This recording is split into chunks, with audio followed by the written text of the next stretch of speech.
What's up everyone, this is CyberKnight 8610, and today we have two more cards from Primal Origin that I want to talk about.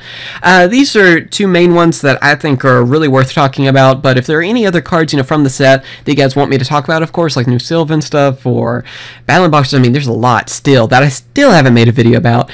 Just tell me in the comments and I'll try to get on that as soon as possible. Alright, here are these two. These are getting a lot of talk about them, and that is Majesty Devil, or Majesty Fiend, as more likely it will be called over here, of course. Anyway, this is a light level 6 Fiend, 2400 attack, 1000 defense. Its effect is it cannot be special summoned. Neither player can activate monster effects. I love it when a card has a powerful effect and yet it's just basically one sentence, or just like one line of text. I guess it's technically two sentences, but you know what I mean? I just find that hilarious for some reason. Because usually you would expect to have like a wall of text to have a good effect. Not so much. This thing is just like really simple and it's pretty scary. Being able to just, neither player can activate monster effects. That shuts down a lot of things. And this is actually, believe it or not, kind of better support for Monarchs than the Mega Monarch they got in this set. So that's kind of funny.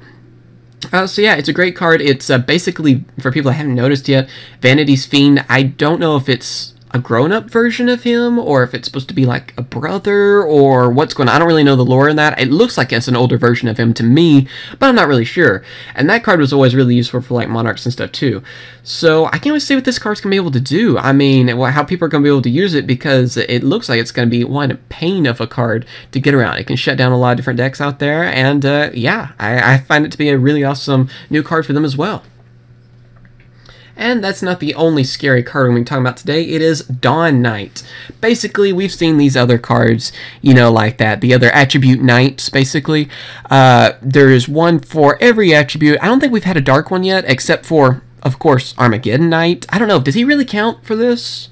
I guess he does. He just seems different. I guess Armageddon Knight is basically the other version of that.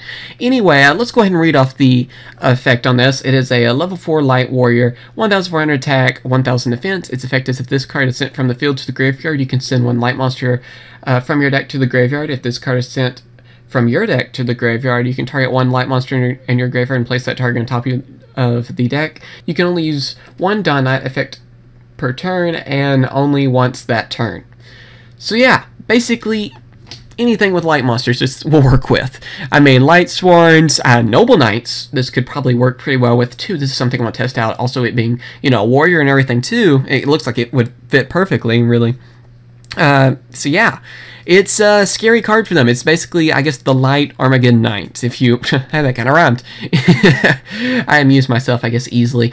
Anyway, though, it's, I think, a freaking awesome card. I gotta say, it's a Primal Origin. I know I keep saying it, but it has not disappointed me yet with just about any card.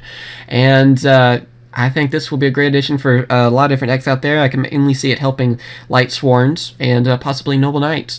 Of course, like I said, though, just about anything with light monsters can use this card, and there's a lot of different decks that use that.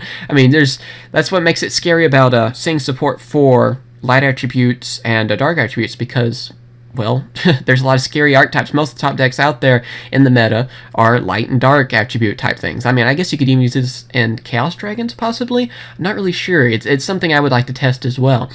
But yeah, it's a great addition, and I think it can help out a lot of different decks yet again. But yeah, tell me what you guys think about these two cards. Are you excited about either one of them? Do neither one really affect you? Do you think they'll not be a threat? I mean, I just want to hear what you guys think on this. And like I said before, tell me if there's any other cards from Primal Origin that you think deserve to be talked about as well that I haven't covered yet. As always, thank you for watching. Remember to come, rate, and subscribe, and also check back at the other videos I've been making too all day today. I've been spamming you guys with all kinds of different cards from Primal Origin. Be sure to watch all of those, because there's a lot of really impressive cards, and they're definitely worth a watch. As always, thank you for watching, and all the info will be in the description. Alright, later guys.